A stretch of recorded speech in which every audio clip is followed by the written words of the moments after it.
It may look as though these men are climbing a snowy mountain. Actually, they're on the roof of the new Pontiac Stadium prior to inflation. It is an unusual structure that has attracted much attention nationally and internationally. Hence this report by the Barton Malow Company, the stadium construction manager. It's known as the Silverdome because of the way its fiberglass roof gleams in the sunlight.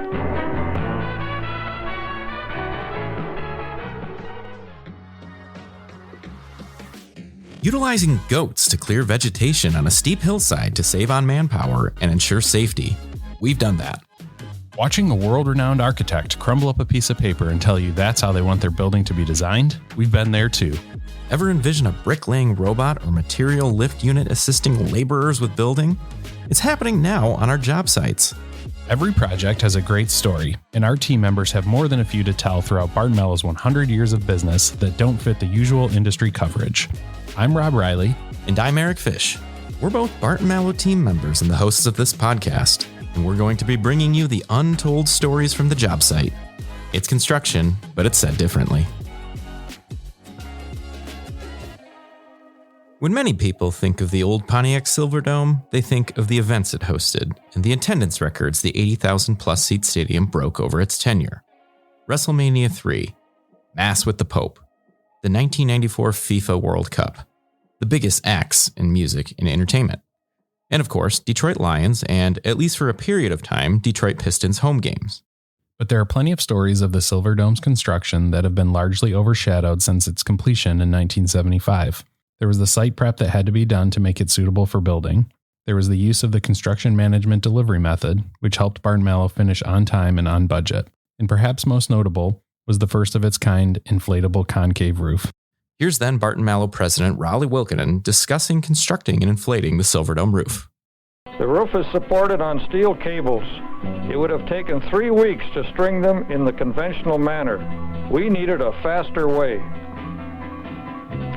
Ben Maibach Jr. and architect Carl Lukenbach joined me at the site as we brought in the largest helicopter available, an S-64 Sikorsky with an FAA rating of 20,000 pounds of lifting capacity. The cables are of galvanized steel, 3 inches in diameter. They range from 550 to 750 feet in length and weigh up to 16,000 pounds each. The big helicopter picked them up from the parking lot, carried them over to the stadium, and lowered them into place. High winds hampered the operation at first. We immediately closed it down because safety is always our number one consideration. We brought into service a second power winch so that both cable ends were under constant restraint. The cables are secured by open strand sockets at each end to the tiebacks on the compression ring.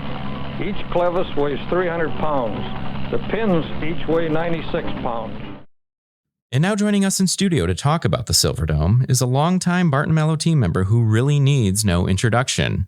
An executive vice president at the time, Ben Maibach III, oversaw various aspects of the Silverdome's construction, including the roof. Hey, good day. I'm Ben Maibach. I'm Vice Chairman, Chief Community Officer, a long-time employee of Barton Malow, and you name it, I've pretty well done it throughout my career. I'd have to say there's little, if anything, I haven't personally done, and look back how I benefited from all the opportunities and then being pre-con and then running projects. And I'd have to say in my mid-30s became a president, but it was support I had from people throughout the organization. And even today is a main factor of why we have been successful. Together, what can be accomplished is unlimited. And I've had a very fulfilling career. You were able to see the construction, the conception of the Silverdome, and then now you've seen it implode and be gone, right? And so I guess, can you walk us back to maybe where you were at in your career when we started on the Pontiac Silverdome project? Yeah, I was head of more pre-construction and working in the office. Back then, we didn't have what we called officers or directors. We had project coordinators. So I wasn't directly involved in the Silverdome, but obviously a significant new opportunity for the company. Even though you weren't directly involved with it, I'm sure that you had site visits to it, or you were in the know a little bit, right, as far as what was going on with it. No, absolutely. And I think it's of interest. How did we get involved, or how did we get that contract? And no sports experience, a sizable project. But Arnold Malow lived in Grosse Pointe and knew the Andersons, who were the prime executives with the Lions. And due to that relationship, we were able to be involved early and negotiate a contract and be part of the team bringing the Silverdome to reality. As I always say, you never have too many friends. You never know when they can help you. And that absolutely was the trigger to our engagement and being part of bringing that project or dream to reality. I mean, there just had to be an enormous amount of trust coming to a contractor that had never built a major stadium and then an architect that had never built a major stadium, right? I mean, yes, you said friendships, but that's a whole new level. So let's talk a little bit about the design of it. Do you remember how the original stadium was proposed to be open air? Well, our initial contract was an open air stadium. And how the sports world evolved. Back in the 70s, having large sports facilities were a priority.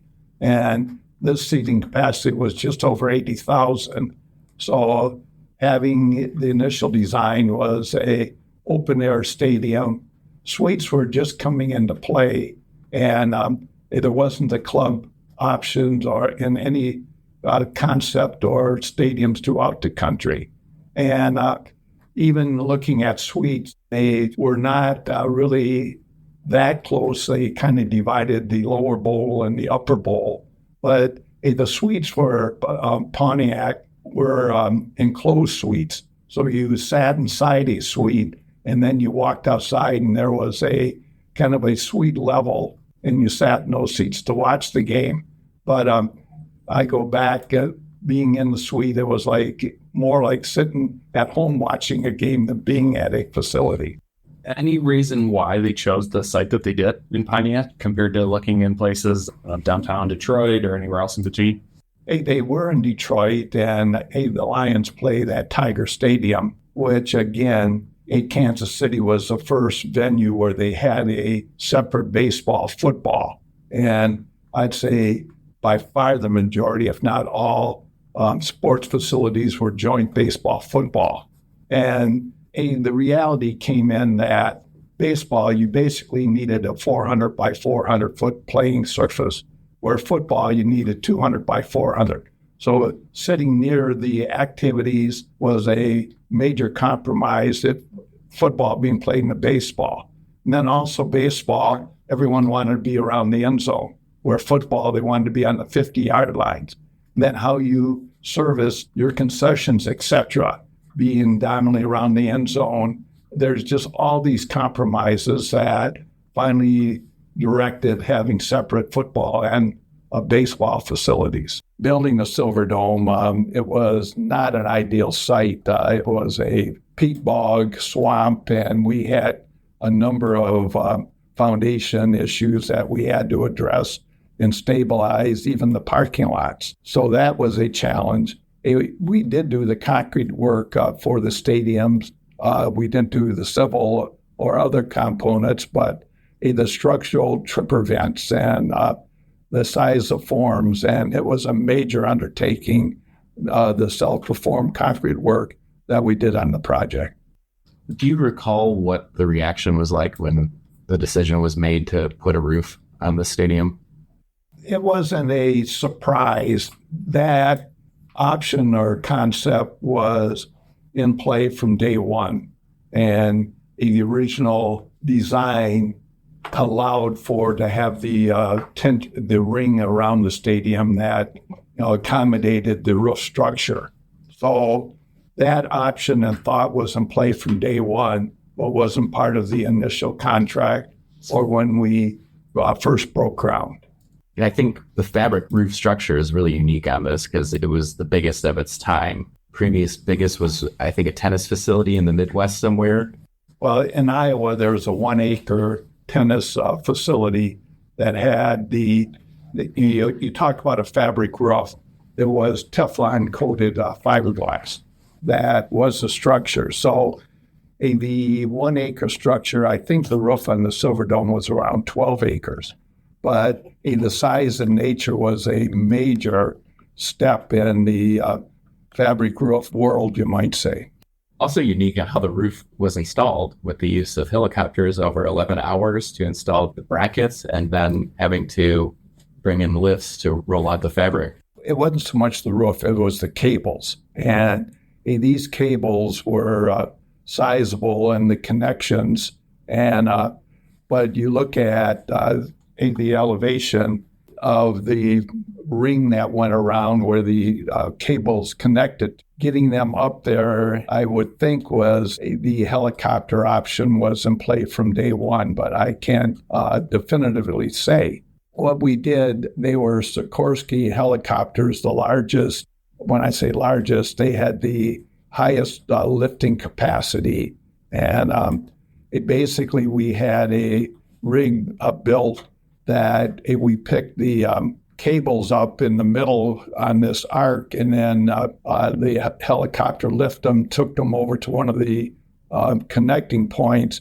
And then, first what we did, we took it to one side, had some cables to control it, and then we went to the other side and connected, and then had, as we lowered it, pulled the cable over. So even lifting the cables, and I can't recall the length of these steel cables, but they were sizable length and sizable weight.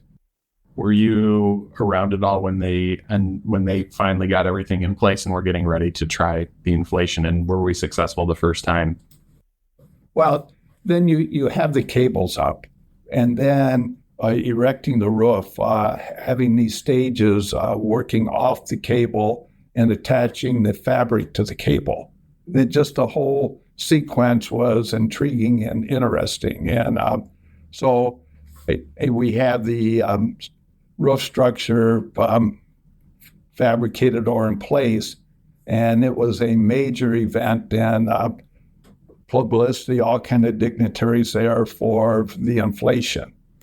And again, exactly how the geometry is going to work, these cables going from a deflated to an inflated, nothing really surprising, but it was very interesting. And us from Barton Malow, knowing what risk we had, that was a little anxiety and apprehension, to say the least.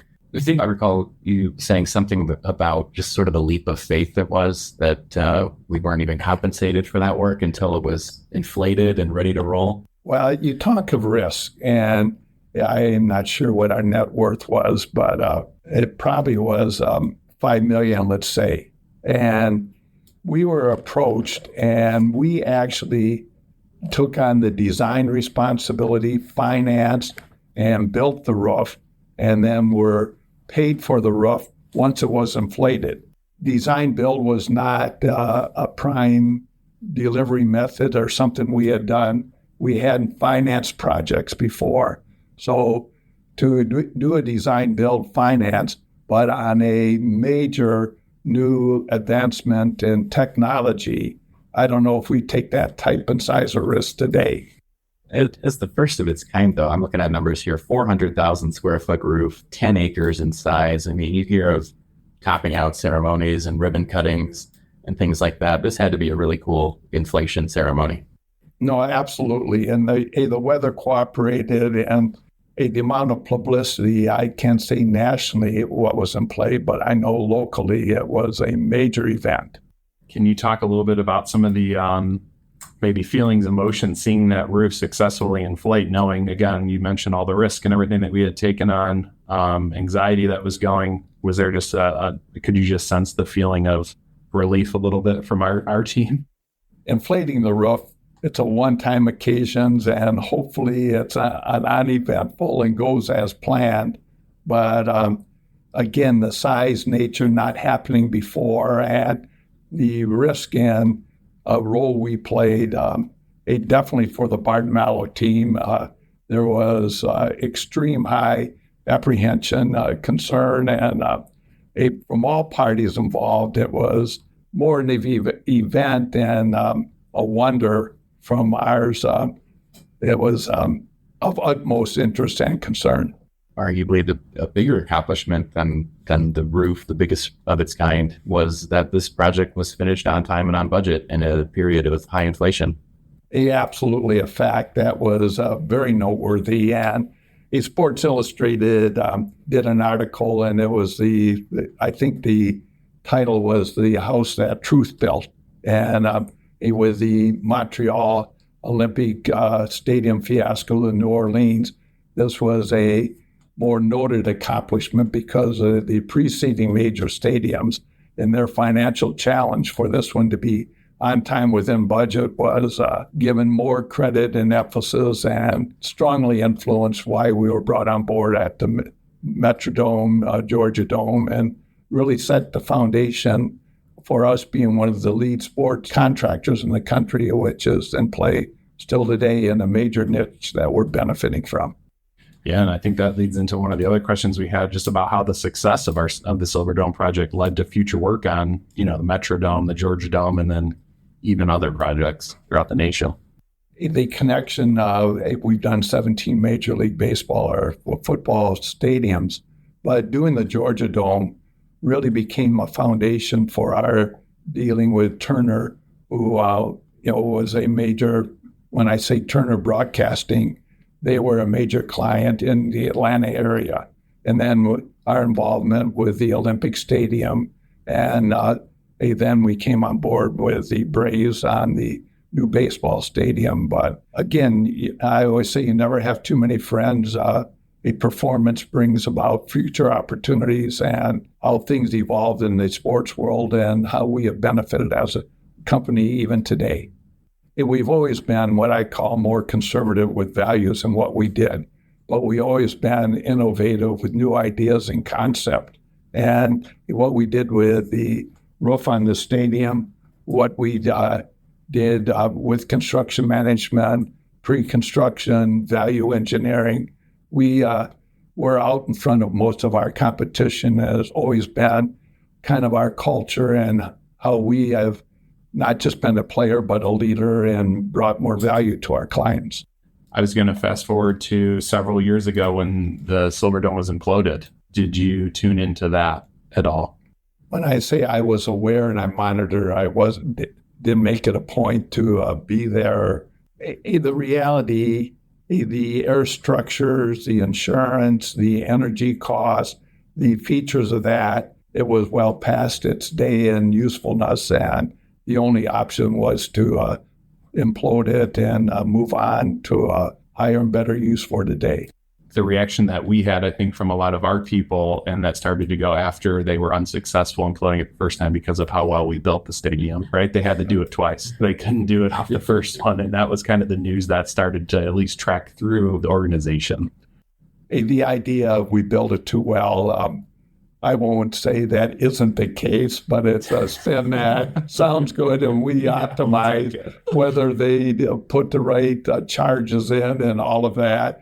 I'm not that involved, but it makes a good story, especially from the Barton Malow side, about how well it was built. Anything else, Ben, that you want to say regarding the Pontiac Silverdome? Looking back at the Silverdome, another key milestone in our history, a major project, but a niche. And again, a lesson about you never have too many friends. And by how we perform and what we do, what opportunities we create for the future, and fond memories, fond reflections, and another key step milestone in our history that we're very grateful for, and we, in a true total sense, capitalized on.